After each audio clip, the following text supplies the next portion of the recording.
Good morning everyone, welcome to our Small Footprint. My name is Nyssa, and if you're new here, we are a family of 8 who live off-grid in Australia. It is Monday morning and we're going to try and get a bunch of stuff done today. We have sunlight today, which is nice, and we're just going to work through. Darryl has a D&D game this morning, so we're all sort of just keeping out of his way for the moment, and getting stuff done. The boys are playing with Play-Doh that we made yesterday.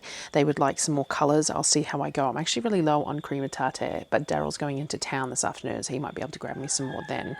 But we need to get stuff done. It's not supposed to rain today, so I'm going to pull the cover off the smoker and we're going to get that pastrami in there and probably some of the round roast as well. So first up, I need to mix up my rubs for that. So that's what I'll do first up, and then we'll keep moving forward.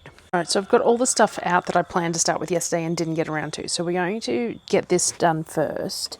Now, the only thing I'm missing is the mustard powder, and I ground up the last of my mustard seeds for something the other day and I can't find any more. So I really need to order some. But we'll do without for the moment. So I've got a jar here. Now I'm going to do the same rub for the brisket as I would do as I'm going to try in the round roast. They're very similar sort of a concept. So we want about, let's have a look at how we want our ratios to go. If we go half a cup of coarse salt, and then we go,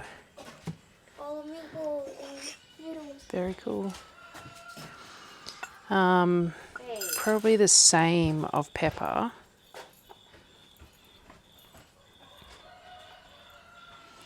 Because this, we can do a scant half cup of pepper, because this rub is definitely more of a spicy sort of one. And then if we go, say, a quarter of a cup of onion, this is a third, so just a scant third. We go about a quarter of a cup of onion, and the same in garlic.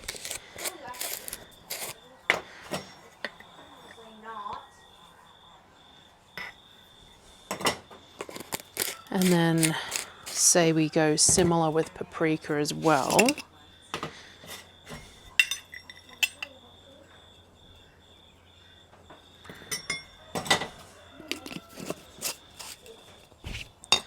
And then we'll add some coriander. Now we might only go, say, 2 tablespoons of coriander, which is about 1/8 of a cup.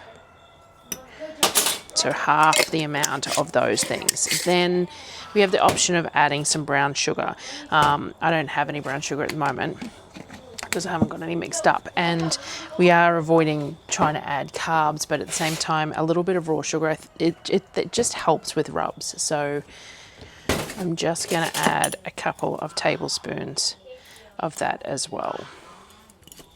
And this is just raw sugar, not brown sugar, but I'm not mixing brown sugar up at the moment, and I don't want to add molasses to this because it will, it just makes it too hard to combine.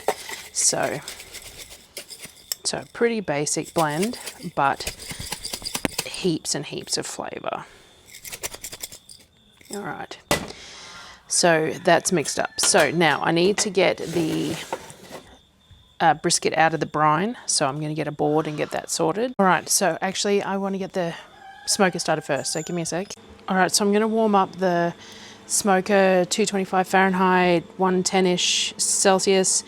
I have the app on the phone to do that. So you can go in and control your grill and set it. There is a panel on the side of the smoker, but I find it really hard to use. It's much easier to do it on the app. So it's just turning on, loading it up to the Wi-Fi and everything else, and then I'll set on the app the temperature that I want it to heat to, and it'll let me know when it's hit that temperature. It's struggling at the moment, obviously, because I've only just turned it on, so it's still just connecting to the Wi-Fi. So this app has recipes and stuff on it too, which is handy. Brings up the model. There we go. So it's heating to 54 at the moment, so we'll bring it up to 110, and then it'll use enough pellets to get to that temperature, so we'll let that go. But in the meantime, we'll get the meat sorted to go in. So The brisket we cut into 3 portions so that it was, it'll be quicker to smoke, and all the brine ingredients and everything in it. So that's been in there for about a week. We've had it brining. So we'll give it a quick rinse, but I don't have any paper towel at the moment. So now this definitely could have been trimmed a little bit better than it was, but I decided not to just because it was timing at the time. I just didn't have the time or whatever, so I didn't. But it just means that there might be bits that are not as edible when we cook it, and I'm not that concerned. So I need to find a tea towel because I need to dry my hands. All right, and then what we're going to do is we're just going to coat it with that rub. Now, as I said, drying the board off and everything would be good, but I cannot find any paper towel because the kids have this tendency to just use it. I buy it for certain purposes, and anyway, what am I going to do? I'm just going to do this. I could let it sit for a bit in the fridge. There's a lot of things I could have done here, and I haven't because life has just been a bit challenging this last week. The weather and everything else, but it just, yeah. Anyway, so what I'm going to do is I'm just going to do it over this rack. And we're going to try and, my phone's ringing, 2 secs. All right, so a nice solid coating all the way over, nice sort of patted on and solid coating, and I'm going to do that with all of the pieces. Nice layer of it all, and we're going to put it all in the smoker. Now I'm going to put the fat side up because we want that fat to melt into the meat, and then I'm just going to spread it out. So the smoker that I've got is the Pit Boss Pro. It's got like 4 trays, heaps of space. So I've got the 3 pieces of this, but I've also got the rounds. So when I open them up, I'll show you, but I'm going to do the same thing. I'm going to coat them like this. These will be cooked to a lower temperature than this. This will only go to like I think it's like 125, 130 or something internal. We want it rare because it's going to be deli meat. This obviously goes up to, it's not quite pull apart. I'll have to look it up, but we're going to take this up, and I'll make sure to let you know, but we're going to take this up to a much higher temperature because this needs to be well cooked. The deli meat's going to be rare, but they're going to cook at the same temperature, which is fine because I'll just put my probes in them and then I can, assess them as they go. So I'm going to keep on going with this and get them in the smoker. I just wanted to check the temperature on the grill to see where it was at before I stuck this meat in, and it hasn't gone up at all. So I've just checked, and the auger wasn't running for some reason. I'm not sure why, but the auger is what shifts the wood pellets into the igniter and starts heating it up. Not a clue. So I've just manually run the auger, and I heard a few pellets drop in. So hopefully this will kick up soon, but I don't want to stick it in there before it's getting to temperature, because if it's just lukewarm, then juices are going to drip out. We want it to hit heat straight away is the idea. So I'm just going to wait a little bit and see if I can get this up to temperature before I stick this piece in and move on with the next. All right, I got caught up on the phone with a friend. So this is the 3rd piece done. So I'm going to throw this 3rd piece in, and then we'll get on to the other piece. I've actually got my probes on charge at the moment. They were a bit low, so I haven't put a probe in any of these yet, but that's fine. It takes a long time to cook anyway. All right, so the 3 pieces of brisket are in. Now this is the rounds. So I really need some new kitchen scissors. So the rounds are just these. Now I have used a couple of these over the last couple of weeks since we ordered it, because as I said, I've been cooking what I need to cook and just dealing with it. And I have used a couple of these. I sliced some up really thin and then velveted it, and we had it with stir fry and rice. Or the kids had rice, and it was nice, so it's usable for that as well. But this is what the rounds look like. They are called a gorello, or a top round, and this was the purpose of buying these, was to do this deli meat with. So all I'm going to do is the same as the brisket. I'm going to just coat it with the rub. All right, so we're just going to coat these as well. It's right, basically. I sent her photos of it, so it's fine. Lorcan has been making Play-Doh critters, and he wanted me to send Nana the photos of it, and Nana's gone, that's lovely, but what is it? So I've had to send her photos of the critter as well from the computer game that they like the critters from. All right, so we're just going to get a nice even coat of this as well, trying not to waste any, get as much pressed onto this meat as possible. I wonder if, like my pork roast that I do, if a layer of mustard would be nice on these. I might have to try it at some point because I've got quite a few to get through.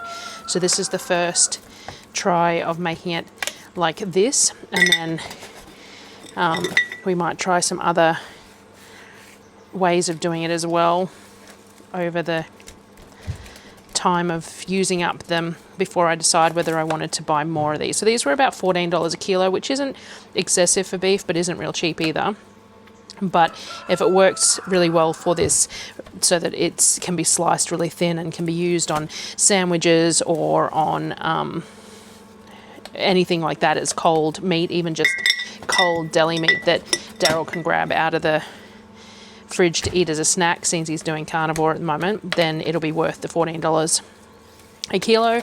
But if it doesn't work that way, then it'd be cheaper, it'd be better to use a cheaper cut for a lot of these things, because we can just cook it for longer to make it nice and tender. So this is a bit of an experiment, this one. We'll see if it's worth the 14 for this cut or not, and then we'll go from there. So I'm just going to get a good coating of all of this as much as possible, sticking to it and creating that crust. And then we're going to throw these in the smoker as well. And as I said, I'll get the probes off charge and we'll put probes in various pieces. This one's smaller, this one will probably take less time, so we'll put the probe in this one first. Once this comes to temperature, I'll swap it to this one. So getting them in the smoker as well. All right, next thing I needed to do was the wings for lunch. So I've got a mess as per usual because I've got so many things that I want to get done today. So I've got the wings out. Now, someone did move these around in the fridge and they've been put in a colder section and they're not as defrosted as I would like, but they need to be cooked. So I've shown these a few times lately.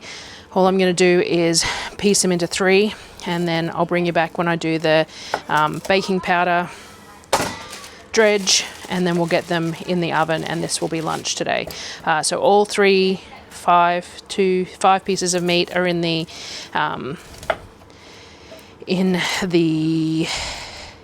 smoker. So they are going, and I'll just keep an eye on them, and I'll bring you back when I do anything with those as well. I also put some water in the tray in the bottom so that they get some moisture through the smoker as well, and the temperature is sitting good at the 110, 120 mark. So the pellets, the auger is working properly on the pellets now, so everything there is going well. So that's going to do that. I'm going to do these. I need to steam the sweet potatoes as well today. Other than that, I don't know yet, so I'll bring you back. So I'm just going to spend the time. I've got 4 kilos of these wings here to piece out, so I'm going to do that first. My mic is running out of battery, so I'm going to get these done, and then I'm going to go in and charge it while these get started. So I've got all the pieces for the thing, and what I'm going to do is my normal baking powder dredge. So I'm just, rather than using another Ziploc bag, I'm going to just separate them into different amounts to make it easier, and I'm just going to sprinkle, and then I'll toss them in the bowl. So we've got 2 or 3 tablespoons per 2 kilos, so a tablespoon a kilo around about, I suppose. And this helps to dry the skin out when it's cooking and gives them that crispy sort of an edge. You can also sprinkle them with some seasoning if you want. I'm not going to, because I'm going to glaze them afterwards with, I'll probably do that maple Nando's one again. That was quite nice. So all we're doing is just dredging them with a little bit of the baking powder before spreading them out on the rack to be baked, and then we're going to do them in the oven, and we do them at about 220, 230 for about 30 to 40 minutes.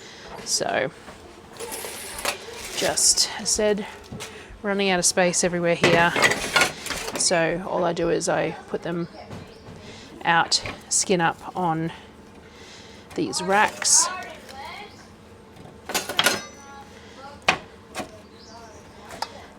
And we'll put 2 full trays in the oven of them. Super simple, but just super tasty and such a cheap thing. So each kilo of these, so this is about $6 worth of meat, and it'll be enough for everyone with some fruit and stuff, but also and there will probably be leftovers. So Darryl can have them as a snack later as well. These shrink as they cook, so it's okay if they're a little bit close together. And then I'll spread it between the other half through another tray. So I'm going to do exactly the same, get it on a tray and get them both in the oven. I accidentally deleted the last clip where I glazed these. So, you know. So I mixed a little bit of the Nando sauce with a bit of maple syrup, glazed them and put them back in the oven for about 10 minutes. And they look like this, sticky, crunchy, yummy. So 2 trays of these. The kids did have leftover ramen already, so this is second lunch for them and lunch for Darryl and I once he's finished. So yeah, the other tray is a little bit burny because I got sidetracked, because that's what happens. And I've got the probes in the meat in the smoker as well, so I'm watching those as well. We want to get that roast meat, the deli meat, to about 120 Fahrenheit, so I've still got those going. So I'm going to eat, and then I'm going to come back, probably start on the sweet potatoes, and I'll go from there. All right, I got sidetracked and I forgot to check the changeover from Fahrenheit to Celsius for that roast deli meat. It's 120 Fahrenheit, it's only 49 Celsius, so we're going a bit over on that smaller piece. I'm going to pull that out. Now, the way to make it look best is to sear it in a really hot pan, so I'm going to get a cast iron pan really hot as well, and then we're going to sear the outside edge of it, and then it will be ready to go. Let me grab some tongs. All right, just double checking internal temperature. It still looks like it's sitting at 56, so it only needs to be 49 to be rare. So I'm going to get a cast iron pan hot, oiled up, and we'll create a crust on these, and then they sit to rest, and we'll cut them up in a bit. Cast iron pan, bit of oil in it, nice and hot, and we're just going to put a bit of a crust on these, just to make them look even better. Give it a bit of a seal in, hold the juices in, things like that. Probably not necessary, but at the same time, it's part of the steps of doing this kind of thing. So we're going to do it this way, and then we'll make a judgment call. So we will see how they go. It's up above the 49, which is rare. It's closer to 59, so it's going to be medium rare to medium. That's fine. And we will just see how we go. We've got that brisket still going, so it needs to get to about 90 Celsius. The brisket, 90 to 96, and it's sitting at, the one piece is sitting at 56, one's sitting at 59, so it's still got quite a few hours to go. But this one, and I think I'll wrap the brisket at stall point, so if I do that, I'll bring you along and show. I was going to buy myself some of the pink paper that you can wrap stuff in for the smoker, but I never got around to it, and foil works just as well, and foil can be recycled too. Not that we have a recycling service, but it can be. So but yeah, I'm just going to keep flipping this, get a nice sort of a char on the outside of this one and the second one, and then when we cut it up, I'll bring you along. All right, here you go, all charred up on the pan. Now it says that if you want to eat it hot, let it rest 10 minutes, then slice it really thin, so we might do some like that just to have a look at it. And then otherwise it says to let it cool until it stops steaming, and then put it in the fridge and slice it cold the next day. So one will be cold meat for tomorrow, probably longer than just tomorrow, but one I might try slicing up shortly. I'm going to wash my good knife, and we'll have a look and see what it's like hot, because what's the point in trying these different methods if we then prefer it hot over cold or whatever else. So I'm just going to cover that for the moment, and I'm just going to go grab a knife, and I'll bring you back when I cut it open. All right, let's see how it looks inside. Let me bring you closer to it, and we'll just see.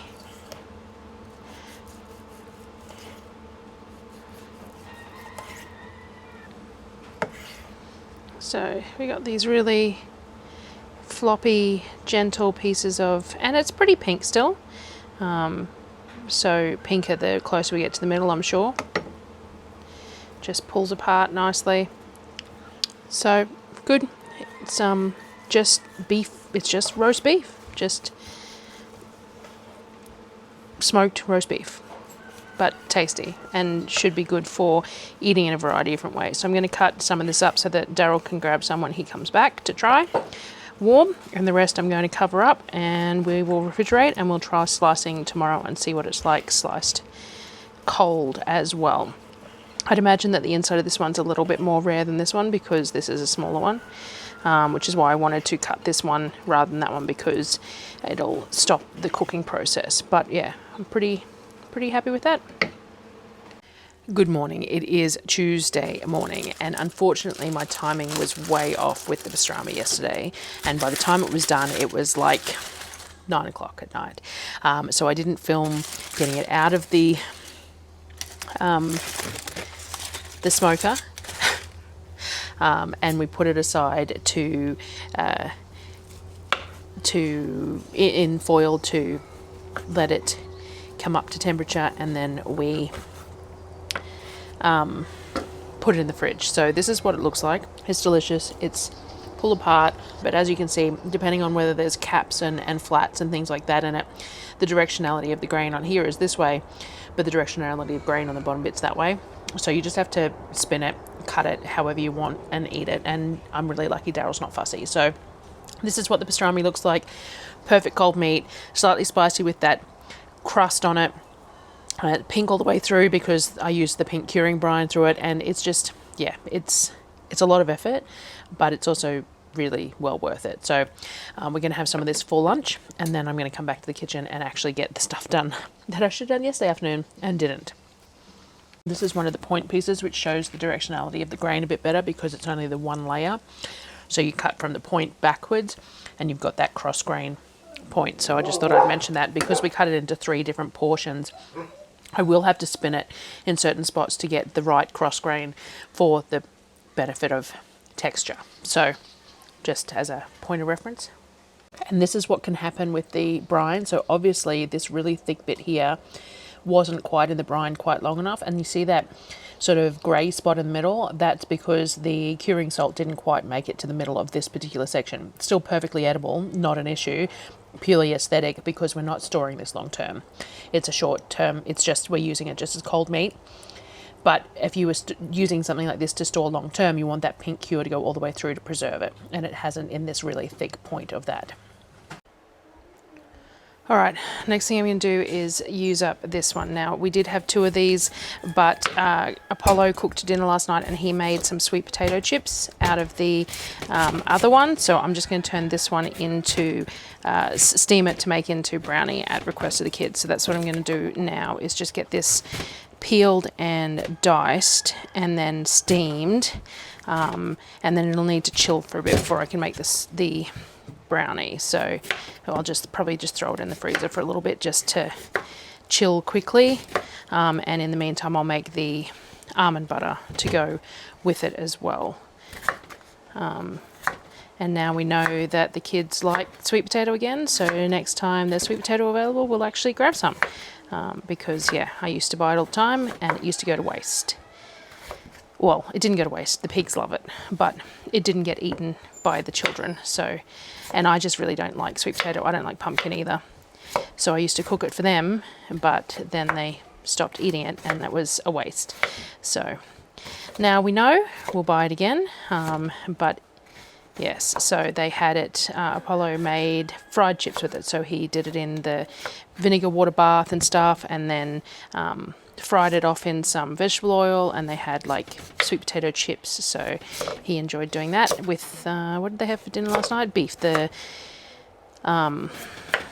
roasted beef rounds. So they had it with that. So anyway, I'm gonna get this all diced up and put on to steam. All right, so the sweet potatoes on. It's a really messy day today because we're doing a few days a week with no computers for the kids, so that their online schoolwork, they're doing paper schoolwork a few times a week now, and it means that they need like direct supervision at all times with it, because there's nothing helping to lead them through their tasks. And it's great because it means you're getting some input into and some knowledge of where they're progressing and struggling and all the rest of it, which is why we're doing it. But the it's time consuming. The setting up of schoolwork for four or five different sort of age groups, depending on who's doing what, plus the printing of it all and sorting it all and labeling it all and marking it all and all the rest of it, and then also sitting there with each child because they're all doing separate. It's hard work. So anyway, lots of interruptions today, but the sweet potatoes on. I'm going to do the almond butter because I'm going to make some of that date Snickers slice afterwards. So if I do the almond butter first, then I can use whatever's left in the bottom to make the base of the Snickers. So we're going to do some almond butter first, and I'm going to do 300 grams of almonds worth, 350 because that's what went in, and then I'm just going to blend it up into almond butter the same as I did last time. 97. So I did 4 or 5 30-second increments and got it to butter. It's a dryish butter because I added a tiny drizzle of vegetable oil, but that's all enough. Kavik is weighing almonds on my scales. Okay, so he's saying hi to Angie. Hi, Angie. So it is a butter. It's just a dryish one. If I wanted it to be more spreadable or more wet, I'd have to add some oil to it. So that is that done up. I'm going to scrape this out and put it aside so that we can then do the dates and stuff for the base of the Snickers bar. All right, so this is the bowl that had the almond butter in it. So we've got a little bit of just bits of almond left, which is fine. So we're going to do the dates, but we're not going to try doing that whole, flattening them out thing. We're going to go straight to pureeing them up, but I'm going to make them a little bit more biscuity. So just waiting for my Thermomix to catch up because it timed out because I had to walk away to do schoolwork again. And once it comes back up, we're going to add the dates, but I'm also going to add some protein powder and some almond meal, and we'll see how we go. So I'm going to do 300 grams because I'm going to spread it out in the bottom of like a brownie pan. So I've got 300 grams of dates, and then I'm going to add some protein powder. I might find a caramel flavored one. All right, we've got a salted caramel flavoured one. So I'm going to add a scoop of this in there. And then I'm going to add some almond meal. So that was about 40 grams. I might do 60 grams of almond meal in here. We'll bump this up to 400. And we'll see how this blends up. I've got the Thermomix spatula here to help move it in the bowl if I need to. And I'm just going to start it a bit lower. All right, at about the 45-second mark, it started to come together. I think it'll look a bit like a dough ball. That is the goal anyway here. There we go. So it's now a sticky dough type mess, which is what we were after. Smells lovely. So now I'm going to spread this out in the bottom of a baking tin. So I've got the rectangle one, which is slightly bigger than a brownie pan. So like a brownie pan's what, 8 by 8 or 20 by 20-ish? This is probably what, 20 by 25 or something. Just going to lay in some baking paper, and then because this date mix isn't very sticky because we've added those extra powders in there, I'm hoping that I'm just going to be able to pour it in there, slightly dampen my clean hands, and just spread it out over the bottom.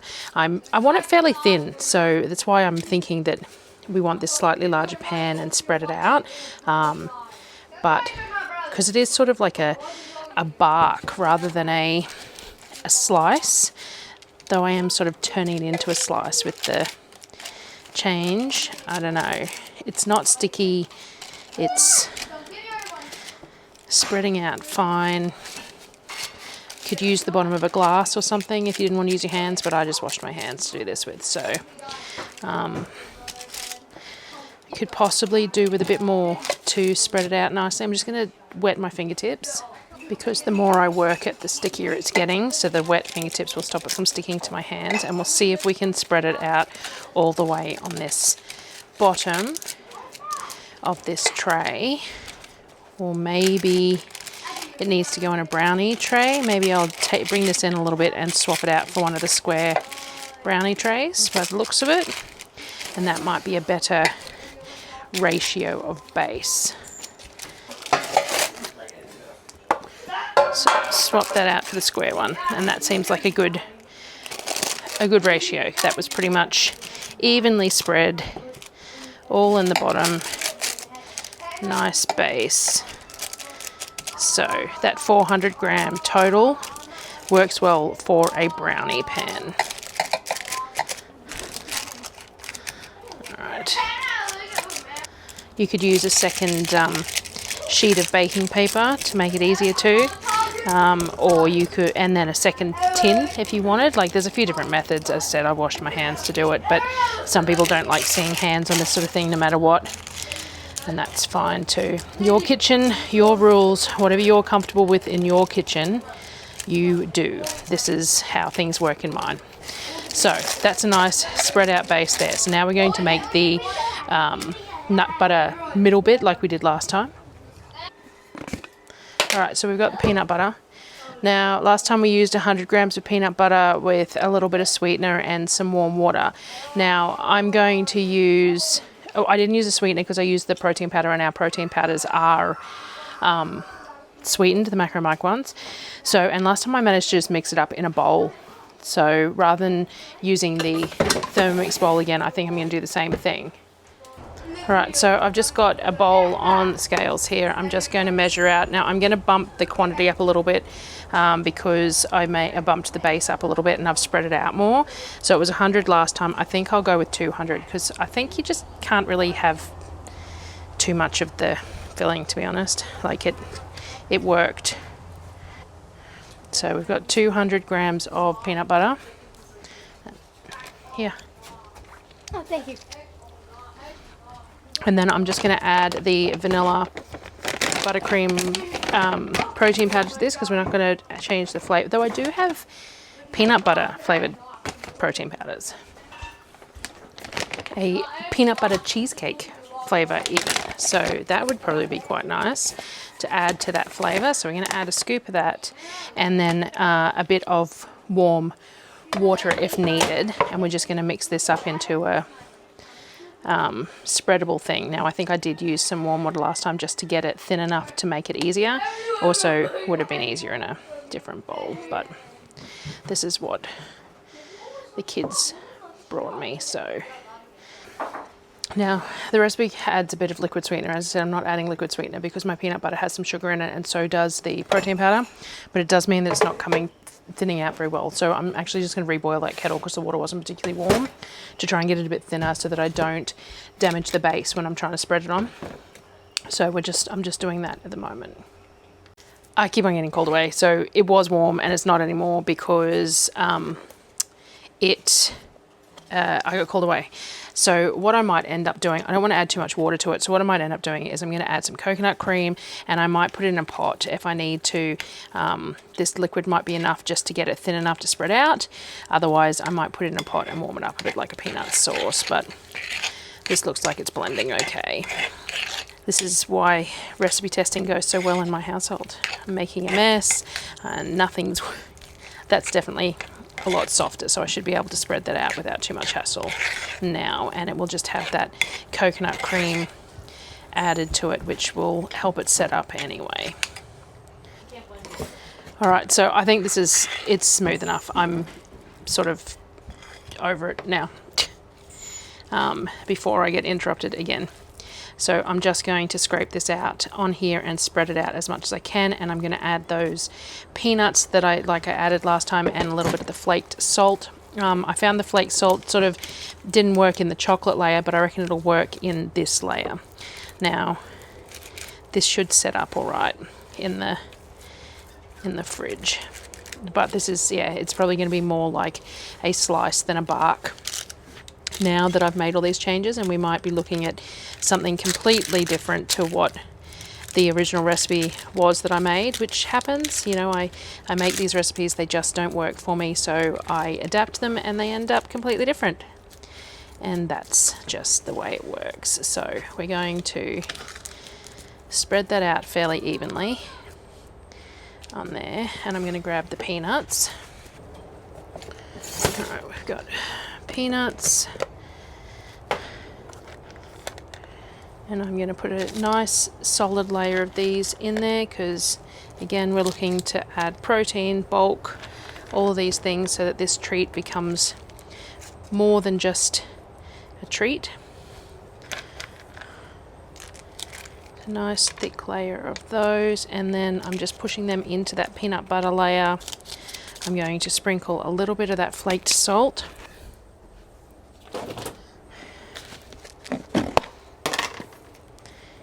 Just a tiny bit of flaked salt in there because these nuts are roasted but they're not salted.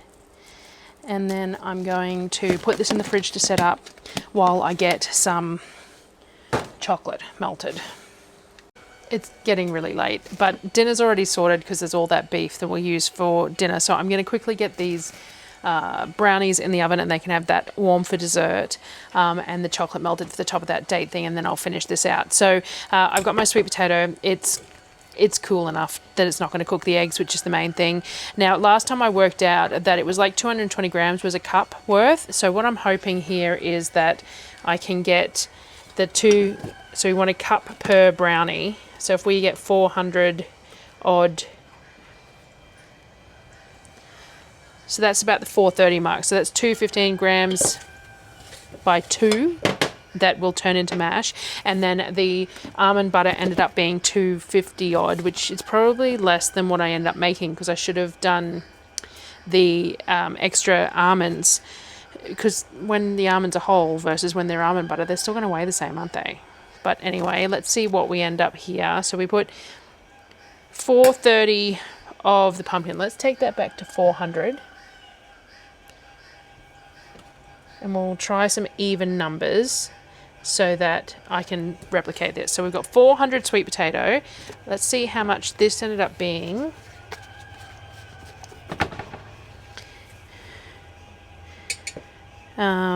Did I just zero that after that? I probably didn't. So, you know, yep, I'm doing well. So 360, we might end up with 400, which is even equal amounts, which is not a bad way to do it.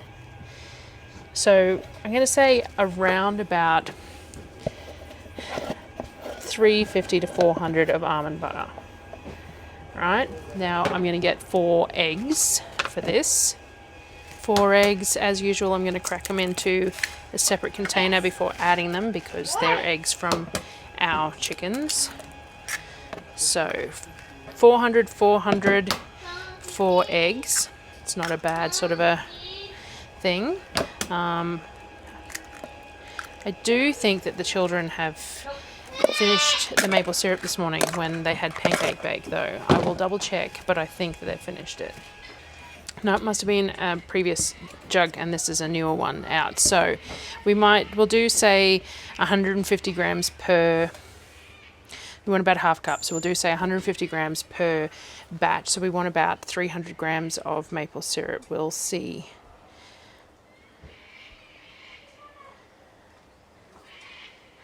Seems a lot. Let's go with 200 grams, blend it up, and have a look. Also want some cocoa, which we're going to go with, we're going to go with 100 grams of cocoa as well. And we're going to blend this up. I'll put a tiny bit of baking powder in there too, just about a teaspoon's worth. And a pinch of salt. Can you grab me the salt from over there, please? Pinch of salt, and we're just going to blend that up. 20 seconds on speed 5, and I'm just going to scrape down, see what it looks like. Looks pretty good to me. It looks like brownie batter, so we're going to stick with that. So it was 400, 4 eggs, 200 of the maple syrup, and 100 of the cocoa. So let's see how that goes, because that'd be some nice easy ratios to replicate, and I will make sure I write them down. So I'm going to grab 2 of the brownie tins. All right, I'm going to do 2 pans full. There should be around about 1300, 1350 worth of batter in here, so I'm going to split it 650 between each pan. It ends up being about 600 per, is what it ended up there. So I've got the spatula from the dates now, so it's not going to affect anything. And I'm just going to spread it out. All right, so we've got 2 there. I've also got some chocolate chips out. I reduced that maple syrup so it might not be quite as sweet as the last one. So I'm going to put a sprinkle of chocolate chips on each one. Just make it peeling, so just a small handful on each one, and then I'm going to get them in the oven, though I don't think I've turned the oven on yet. But so they can go in the oven, they can have them warm for dessert, and then I need to melt off some for the date bark thing. I'm just going to put a couple of handfuls in the double boiler. And a little bit of coconut oil.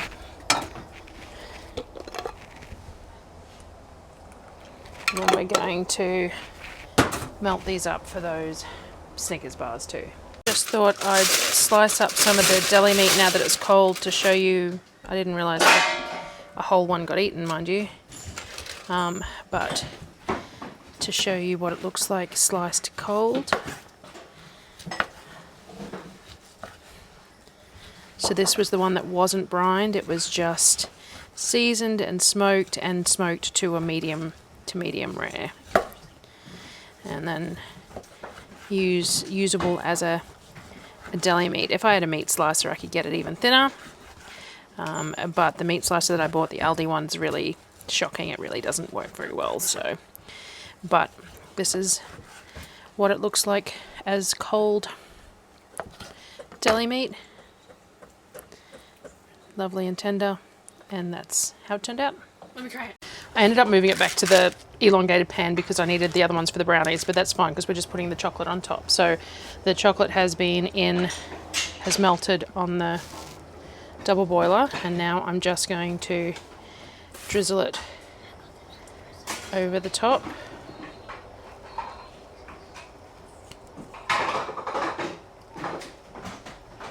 Alright, so just did a nice fine layer of that chocolate to set up as that sort of a hard top to it, and then I'm just going to stick that back in the fridge and then it will be ready to go. Alright, so that's back in the fridge. The brownies are still in the oven, but I'm going to end it here. So we're just going to have bits and pieces of leftovers for dinner. Bits of the deli beef, the brisket, the leftover sweet potato, things like that. And then I'm done for the day. So when I get the brownie out, I'll cut it up and I'll put a little clip in here just to make sure that it worked and that recipe ratios work well for that, because it seems to be pretty good and that's a nice easy thing to remember. And I think you could do it with other things other than the sweet potato as well, so we'll give that a go. But yeah, so thanks for watching guys, and I will see you on the next one.